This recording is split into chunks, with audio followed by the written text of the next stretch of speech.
O milagre que mudou a vida de Renata, quando a fé venceu a dor. Renata sempre foi uma mulher forte.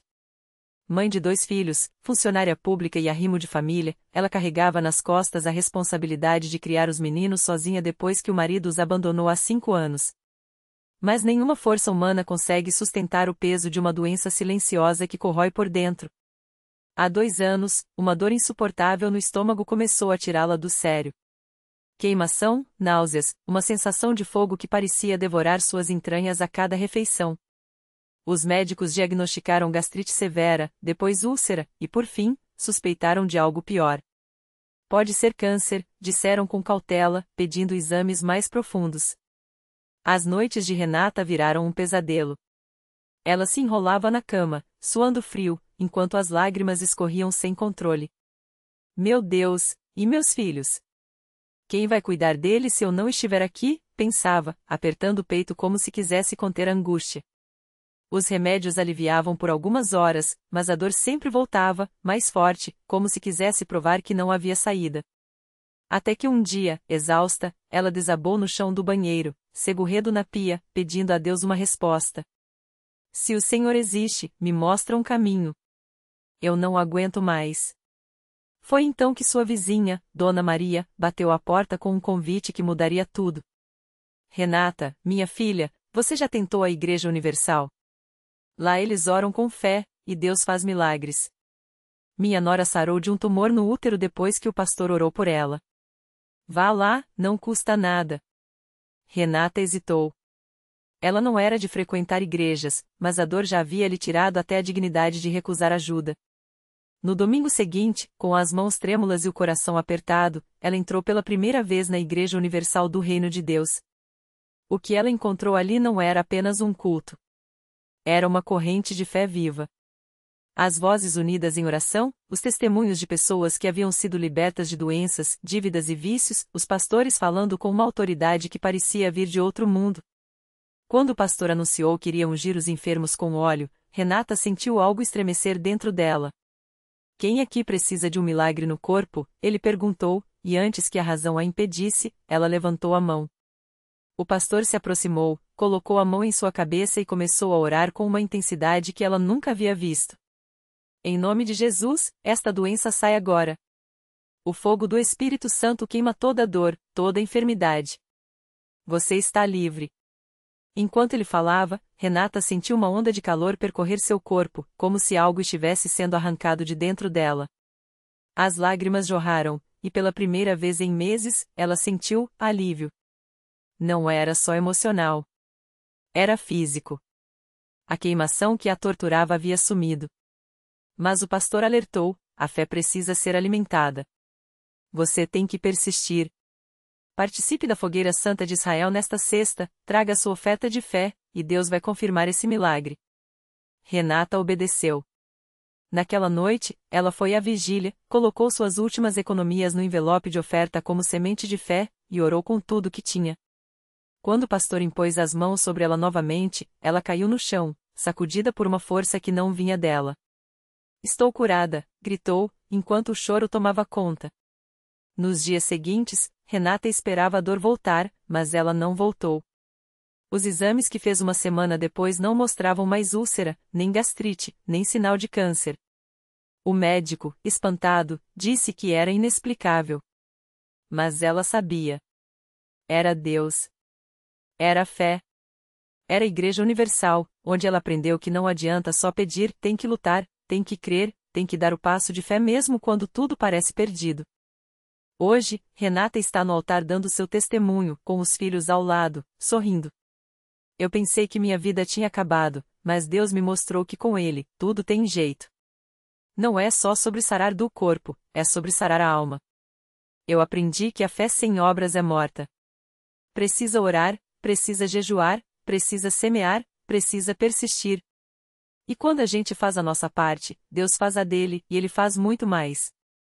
Ela olha para as pessoas na plateia, muitas delas com os mesmos olhares desesperados que ela já teve. Se você está sofrendo, não desista. Venha para a Igreja Universal. Aqui, Deus opera. Aqui, os milagres acontecem. Minha vida é a prova.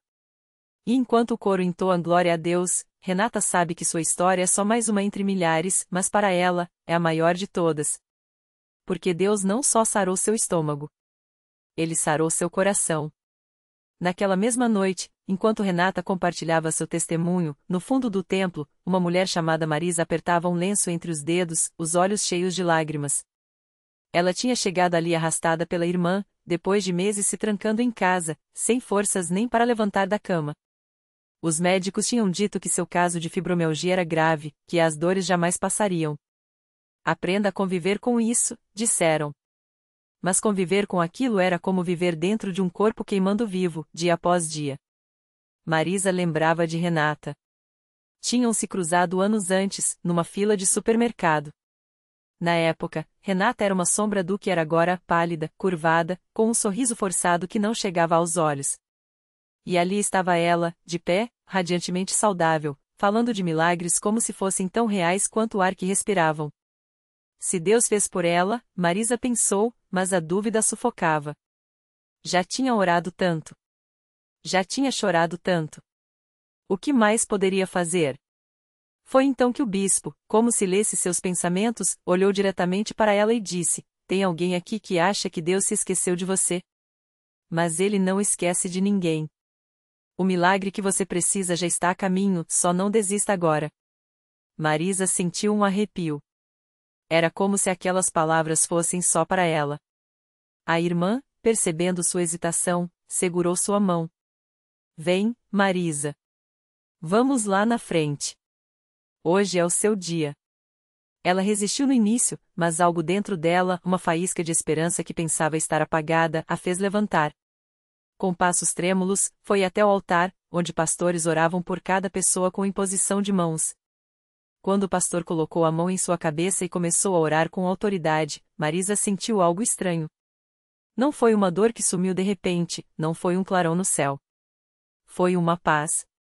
Uma certeza absoluta de que, naquele exato momento, Deus a via.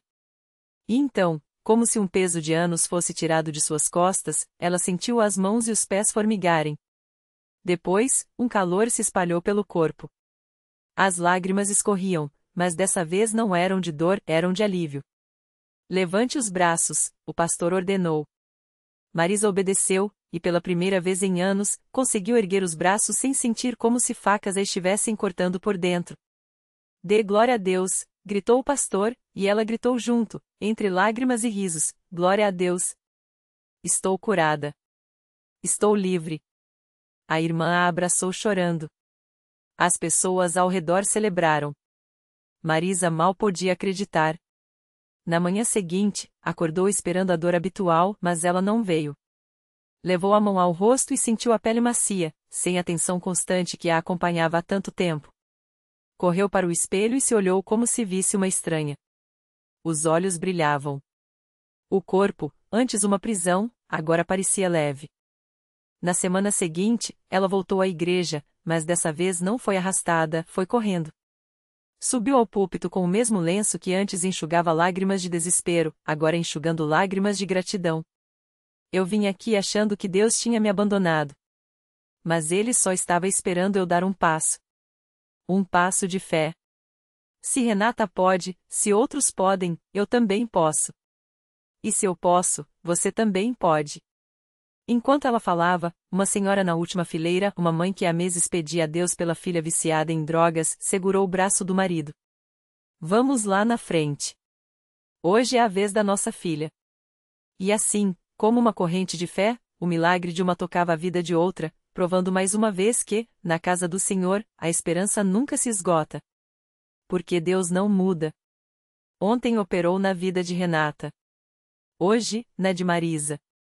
Amanhã, pode ser na sua. Basta acreditar e não soltar a mão dele. A noite estava quente, mas o ar dentro do templo parecia carregado de algo maior. Enquanto Marisa descia do púlpito, ainda com o lenço úmido entre os dedos, o pastor estendeu as mãos sobre a congregação e começou a orar com uma autoridade que só vem de quem já viu Deus agir muitas vezes. Senhor, o teu povo está aqui, com o coração aberto. Não deixes ninguém sair daqui do mesmo jeito que entrou.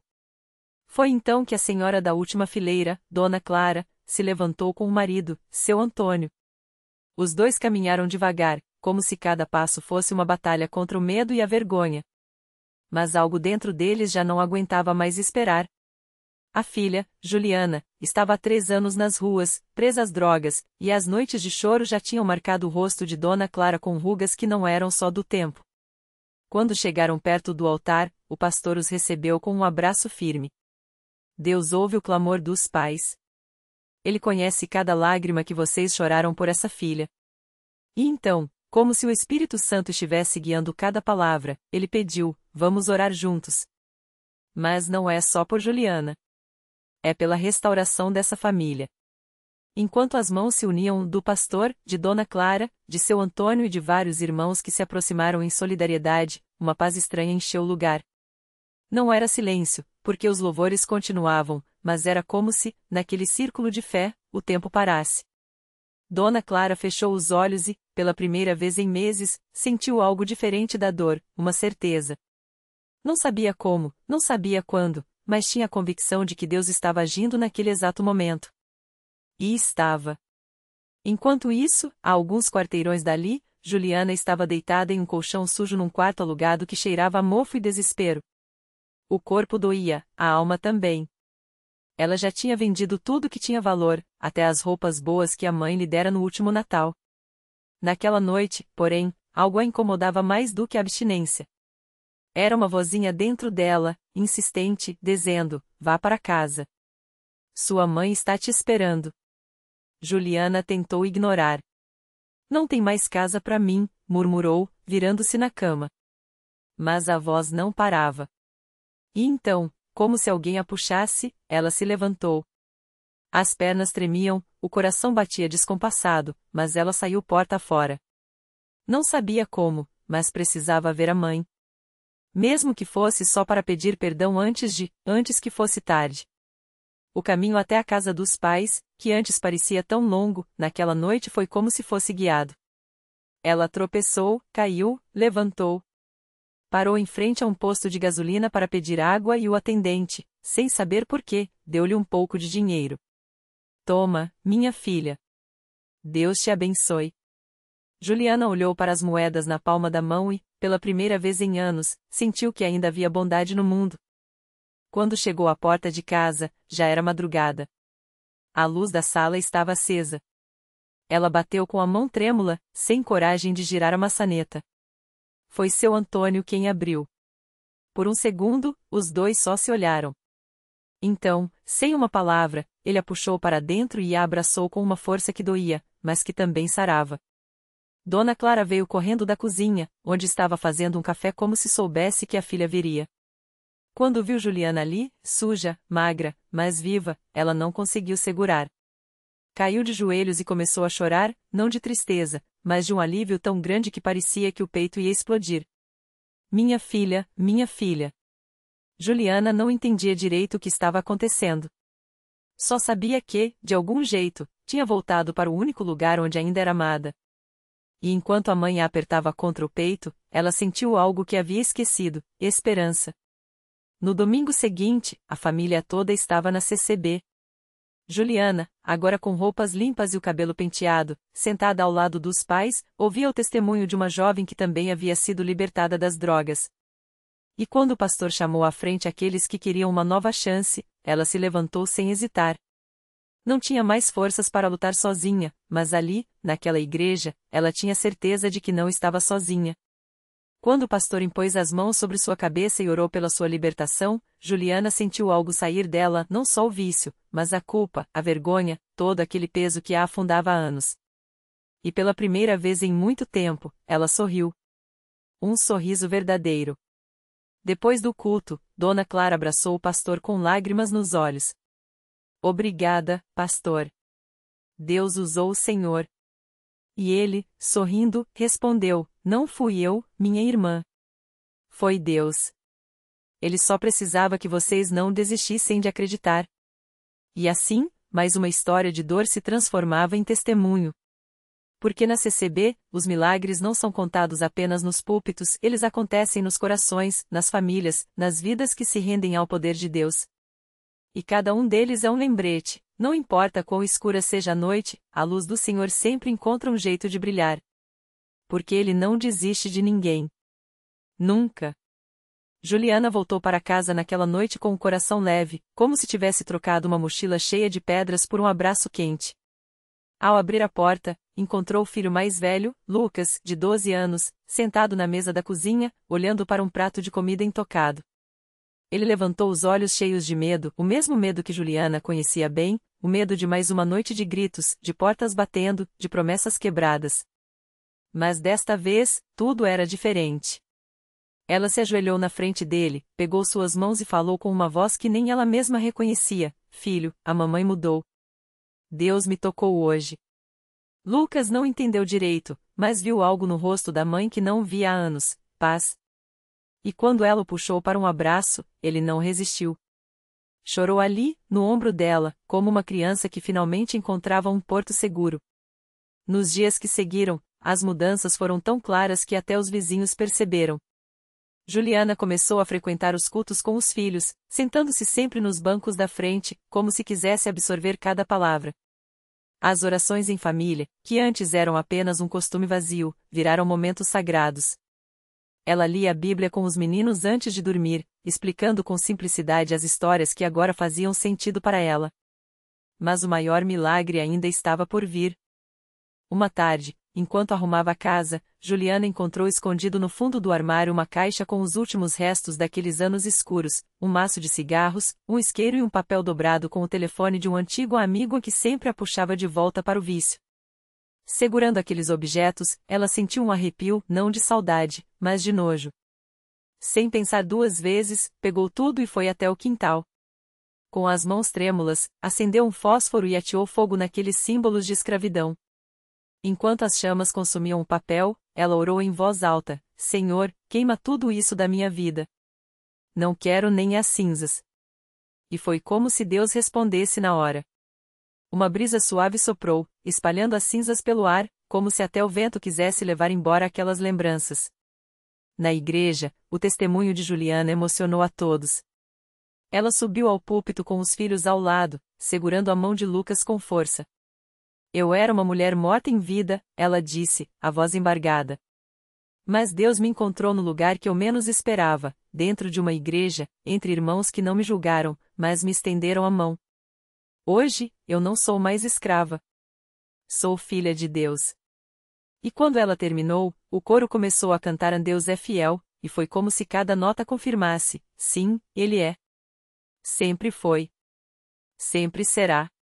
A vida de Juliana não ficou fácil da noite para o dia, as contas ainda apertavam, os filhos ainda davam trabalho, e as tentações às vezes batiam à porta.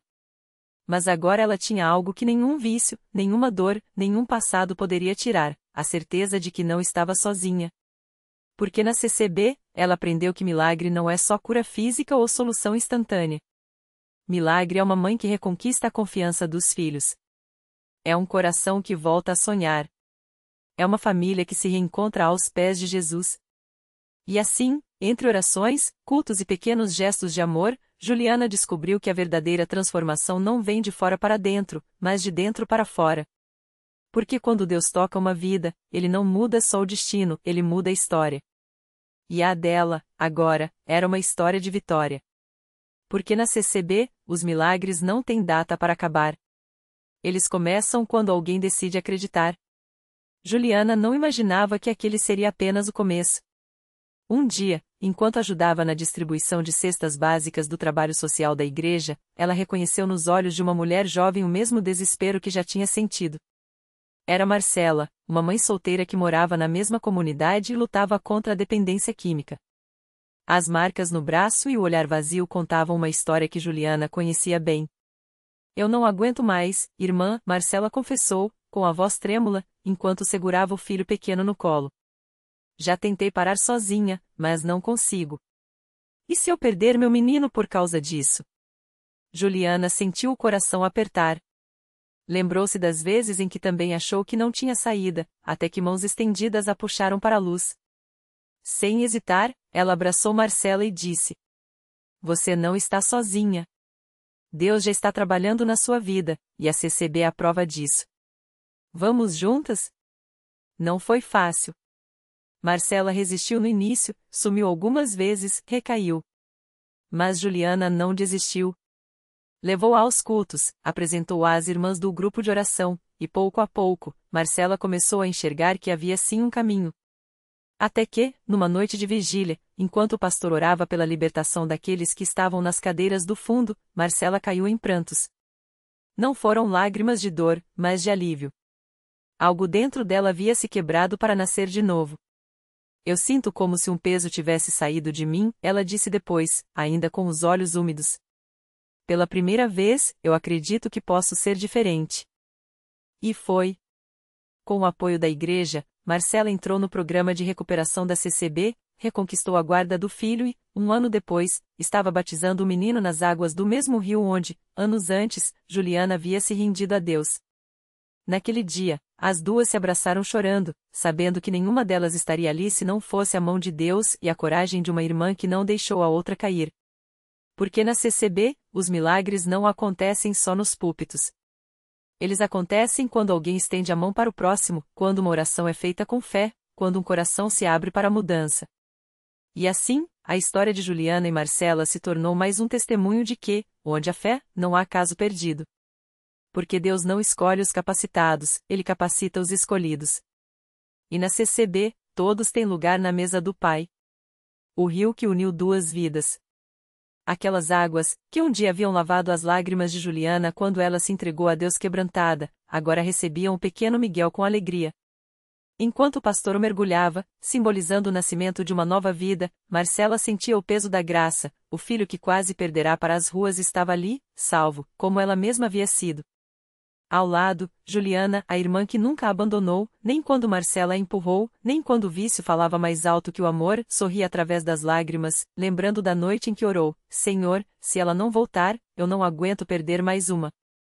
Mas Deus ouviu. Não com trovões, mas com mãos estendidas, a da igreja que abraçou Marcela sem julgamento, a do programa de recuperação que a resgatou, a do juiz que, ao ver sua transformação, devolveu-lhe o filho. E ali, na margem do rio, entre risos e choros, as duas entenderam: o milagre não foi só a cura, mas a coragem de não desistir uma da outra.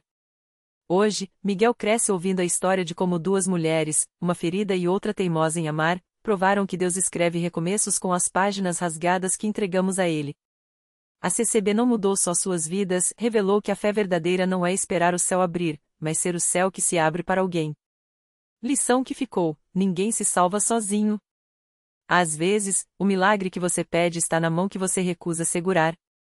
E ali, entre as águas que levaram o passado e a terra firme que sustentava o futuro, Juliana e Marcela souberam: Deus não tira as cicatrizes, mas as transforma em mapas para quem ainda está perdido.